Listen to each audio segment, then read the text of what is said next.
السلام عليكم السلام عليكم السلام عليكم. وينكم أصدقائي؟ شنو أحوالكم؟ إن شاء الله تكونوا بخير وإن شاء الله تكون الأمور كلها بخير. توحشتكم بزاف بزاف بزاف وإن شاء الله انتم مازال توحشتوني كما أنا توحشتكم.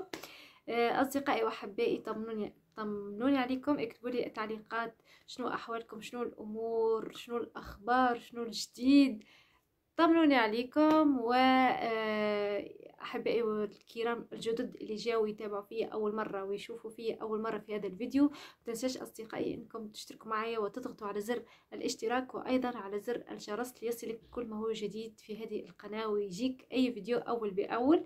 أيضا إذا تحب تكون مشترك معايا في الانستغرام، متنساش أنكم تشتركوا معايا في الانستغرام باش تلقاو اسمه موجود على الشاشة. ويزيم الحديث ويلا نتابع مع بعض هذا الفيديو. يلا. کاری از لطف نیست که برای مهمونمون هم احتمالاً شنیدنیه و خاطر انگیز حتما شنیدن. بله لطفاً، متشکریم. قطعه انقلابی منجبالنا با عزت.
خیلی عالی بود. من اینو شنیده بودید؟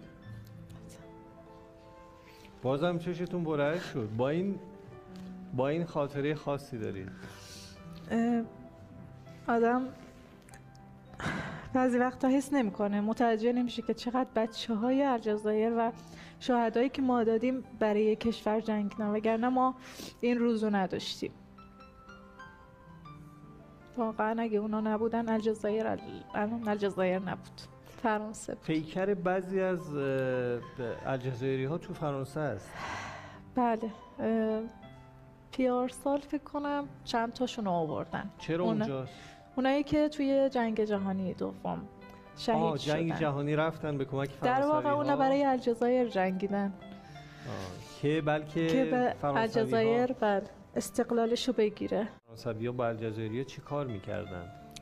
کلاً فرانسه به خاطر اینکه الجزایر خیلی غنی بود واقعاً از هر لحاظی، اون موقعیت جغرافیاشو بگیرن و تلاش کردن که کلاً عربی و اسلامو نابود کنن. تلاش اولشون این بود. بعد یه دوره طولانی فرانسوی‌ها حکومت می‌کردن بر الجزایر. بله، تقریباً 130 سال الجزایر مستعمره فرانسه بودش. حاکم فرانسوی بود یا حاکم دست نشانده بود؟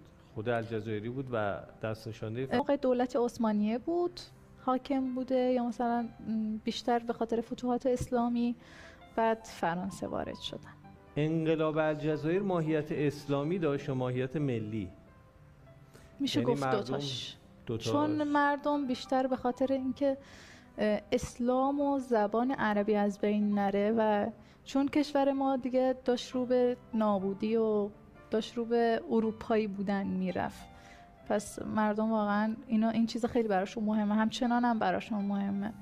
یک مثلا کنیا یک خاطره های بسیار تلخ و وحشتناکی از دوران حکومت بلژیکی ها دارند. چنین چیزی تو الجزایر هم بود؟ بله، شکنجه های و کارهای عجیب غریب که فرانسه تو الجزایر انجام داده اصلا واقعا قابل توصیف نیست، از بس که وحشتناکه. چیا بوده بگید برامون؟ مثلا قتل عام میکردن، شکنجه هایی که روی شهدای ما انجام میدادن بسیار وحشتناک بود. مثلا یکی از کارهایی که فرانسه انجام داده اینکه زمان جنگ جهانی دوم چون یه حالت نیرو کم آورده، قول داده به الجزایریا که اگه بیان تو فرانسه بجنگن استقلال رو به الجزایر میده. خب سال 1945 موقعی که جنگ جهانی دوم تمام شد و الجزایریا تقریبا اونایی حالا که شهید شدن و اونایی که برگشتن، فرانسه به قولش عمل نکرد. پس مردم پا شدن تظاهرات و فرانسه اصلا ساکت نشد. تقریبا شاید تا 100,000 نفر قتل عام انجام داده اون موقع. برای جلوگیری از انقلاب، برای جلوگیری از این تظاهراتی که الجزایریا انجام دادن که فرانسه به قولش عمل نکرد. پدر شما در انقلاب الجزایر حضور داشته؟ پدر بزرگم. پدر بزرگتون؟ من. اون الان در قید حیاتن؟ نه خیر. روحشون شاد باشه. سلامت باشید. این عکس پدر بزرگ. پدر بزرگتونه. پدر بزرگ رو دیده بودید؟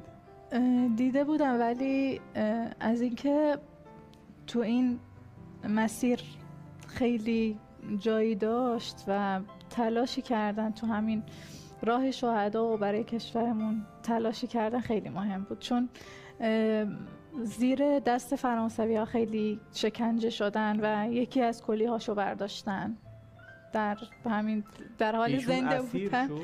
بله اسیر شدن. خیلی مثل حالت ارتش الجزایر بودن و خیلی دنبالش بودن و خب شکنجه شدن.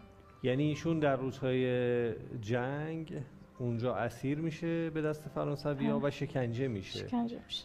کلیه‌شو یعنی چی؟ متوجه نشدم. یعنی زنده که هست همینجوری. انتهى الفيديو أصدقائي، انتهى الفيديو لهذا اليوم. إن شاء الله عجبكم، وإن شاء الله نتلقاه غدا في فيديو جديد، وانتم تكونوا بصحة جيدة إن شاء الله، وتكونوا في الموعد غدا. ونقول لكم دمتم في رعاية الله، وتصبحون على ألف ألف خير. مع السلامة.